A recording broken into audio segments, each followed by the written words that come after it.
Hello. So let's see the relationship between load intensity, shearing force and bending moments. Okay. So already we are discussing the bending moment diagram, shear force diagram and load intensity.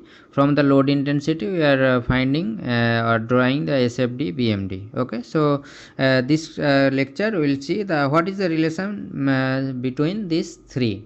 Okay. So here I have taken one problem. This is our simply supported beam, and in this simply supported beam if we see, and then I have taken one section, that is section XX, and from the left end x distance, and we have taken after that a small, infinitely small element that length is dx. Okay. So that is our uniformly distributed load. So for that, the relationship between the load W and the shearing force, if we see that W is equal to df dx. Okay, where f df is the change in shear force and dx is the change in length. So we can say that load intensity is the change in shear force with respect to length. Okay, so that is, or already we have seen that our shear force F is equal to load intensity into length. So from this only, for infinite small elemental, we got this as the relationship between shear force and load intensity. Next, see the relationship between the shearing force and the bending moment M. Okay, and this we got V is equal to that shearing force. Here I have given in the form of V because in maximum cases it's took as a V instead of F, so that's why I have written as a V is equal to dm dx. So shear force is the rate of change of bending moment with respect to distance or length. Okay, so as we know that our bending moment is equal to shear force into length or perpendicular distance between the line of action of force and the point through which the moment we are finding the moment. Okay, so this is our relationship between shear force and bending moment. So these two are the relationship, and many times this formula is coming for any objective questions, many or service or competitive exam,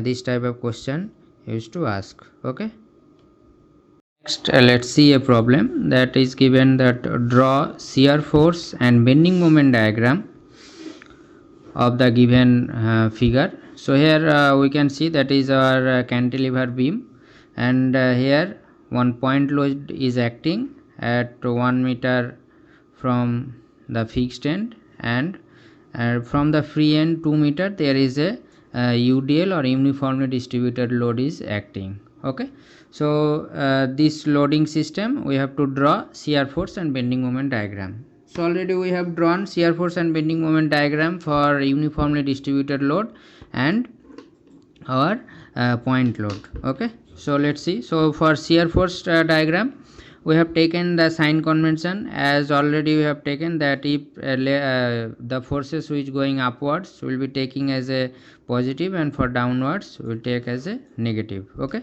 so here at point B, if we see that at point B there is a no load, so that's why SFB is equal to 0, and it increases uniformly up to D due to uniformly distributed load. Since from B to D there is a uniformly distributed load, so the load intensity will increase uniformly. Okay, so let's see the load at D. So load at point D, if we see, so load at point D, the total load is 2 into 2, so this is the total load and it's going downwards, so it is our negative.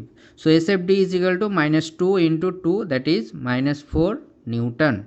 Okay, so next we will move to the next point, that is our point C. So already I told that if at any point there is a concentrated load is acting, so at that point we will find twice the shear force. Okay, first we will not consider the point load or concentrated load that is acting, and second we will consider the point load. Okay, so for that I will find that shear force at C. So if we see that in between there is a no load, so there will be no change of shear force, that whatever the shear force at point D, that same shear force will be at point C.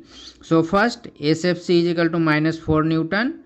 Here we can say that without considering the point load which is acting at point C. So now again we will find the shear force at point C by considering the point load which is acting at point C. So here the point load, that is 20 kilonewton. So let's see, SFC is equal to minus 4 minus downwards in minus 20, and this is our minus 24 Newton. So SFC, the load is varying from minus 4 Newton to minus 24 Newton. Okay, so that we have found that point C. Now we will find the load at point A. So load at point A, SFA. So SFA, that in between there is a no load, so whatever the load is acting at point C, that will be the same. So we can say that SFA is equal to minus 24 Newton. Again if we find the reaction at point A, so we will be getting RA is equal to 24 Newton. So SFA is equal to minus 24 plus 24 is equal to 0. So minus 24 to 0 it will be at point A. Okay, so let's see the shear force diagram according to the forces which acting. Okay, so we can say that shear force at B, this value we got as a 0, and shear force at D minus 4 Newton. So minus, so it is varying uniformly.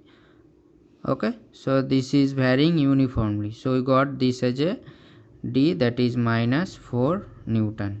Next we have SFC minus 4 Newton, so constant, so we can say this is our minus 4 Newton. Okay, now again SFC with considering the 20, so that is our minus this value, so this become minus 24 Newton. Okay, so from that SFC to SFA, that it's a constant minus 24, and from this point again due to reaction, upward resisting reaction, it becomes 0. Okay, so this is our minus 24 Newton. So this become our shear force and shear force diagram. So you can write this as a SFD. Okay, so we got this SFD.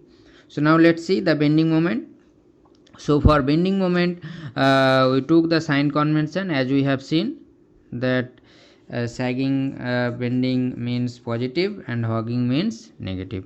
Okay, so bending moment at B is equal to 0. Similarly if we see the bending moment at this point, so free and there is a no load, and at this point that is our 0.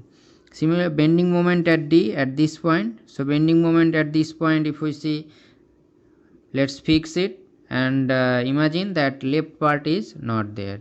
Okay, so now the total load 2 into 2 4 Newton, and acting at which point, since it is a uniformly distributed, so it will be acting through the midpoint. So this one, so from this to this total distance 2, so it will be 1, so 4 into 1, so 4 Newton meter will be. So let's see bending moment at D, 2 into 2 the total load, and the distance is 2 by 2, so that is our minus 4 Newton meter.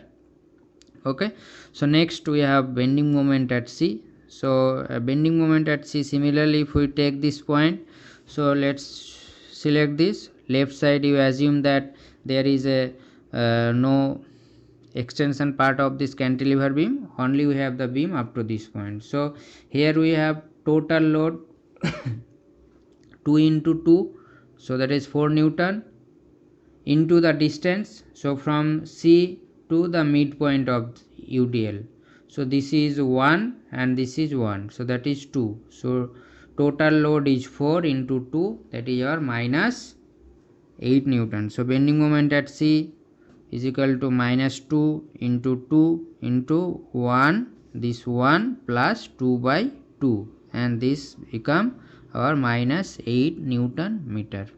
Okay, so this is a bending moment at point C. Now next see the bending moment at point A. So bending moment at point A, similarly just hold it, fix it, so the load acting, that is uniformly distributed load, So this is how much? So this bending moment, so 2 into 2 total load plus 2 into 2 into 2 plus 2 by 2, as we have seen. So that is total distance is 3. Okay, so here we can write minus 2 into 2 into 2 plus 2 by 2. So this one minus this 20 kilonewton point load, so 20 into this distance, so 20 into 1, and total, that is our minus 32 Newton meter. Okay, so this is the bending moment diagram for this loading system. So at point B we have bending moment 0, at point D we have bending moment minus 4 Newton. So how it will vary? So you see that already I told that bending moment is one order higher than the shear force. Bending moment is one order higher than the shear force. So here we got that uniformly changing the load, so our bending moment diagram will be in the form of curve.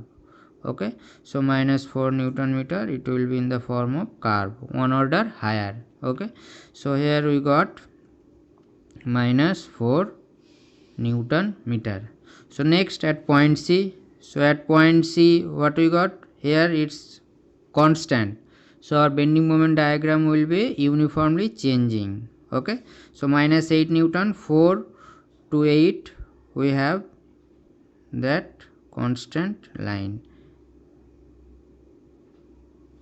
Okay, so this is minus 8 Newton meter. Now bending moment at a minus 32 Newton meter, again it will be changing, so that is our minus 32 Newton meter, and this point resisting moment it will be, so this is our bending moment diagram. Okay, so I think you have understood. So this is our shear force and bending moment diagram for this kind of problem. We have to draw like this. Okay, so thank you.